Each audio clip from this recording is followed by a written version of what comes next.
తగ్గింది ఇరాన్ శాంతి చర్చలకు సిద్ధమంటూ సంకేతాలు పంపినట్టు తెలుస్తోంది.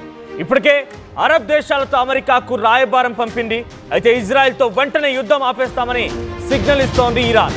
అమెరికా యుద్ధానికి దూరంగా ఉంటే అణు ఒప్పందం పైన చర్చలకు రెడీ అని చెప్తోంది ఇరాన్. అయితే ఇజ్రాయెల్ దాడులతో ఉక్కిరిబిక్కిరవుతున్న ఇరాన్ ఇప్పటికే కీలక అధికారులను కోల్పోయింది. ఆ తర్వాత ఇజ్రాయెల్ దాడిలో న్యూక్లియర్ సైంటిస్ట్ కూడా మరణించారు. యుద్ధంలో తీవ్రంగా నష్టపోవడంతోనే లొంగిపోతున్నట్టు తెలుస్తోంది. ఏకంగా అక్కడి సుప్రీం లీడర్ అలీ ఖమేనీ కూడా బంకర్లోకి వెళ్ళిపోయి తలదాచుకున్నారు, పారిపోయారు. ఇక గత్యంతరం లేని పరిస్థితుల్లో ఈ యొక్క అగ్రిమెంట్కి సిద్ధమవుతున్నట్టు తెలుస్తోంది. మరోవైపుగా అమెరికా కూడా చాలా సీరియస్ వార్నింగ్ ఇచ్చింది. రాత్రి ఇజ్రాయెల్ పైన ముప్పేట దాడి చేసింది ఇరాన్. ఎటువైపు నుంచి చూసినా మిసైల్స్ గాల్లో కనబడుతూ ఉన్నాయి, డ్రోన్లు కనబడుతున్నాయి. ఒక రకంగా చెప్పాలంటే వర్షపు చినుకుల్లాగా ప్రతి అడుగడుగున తన మిసైల్ను ప్రయోగించింది ఇరాన్.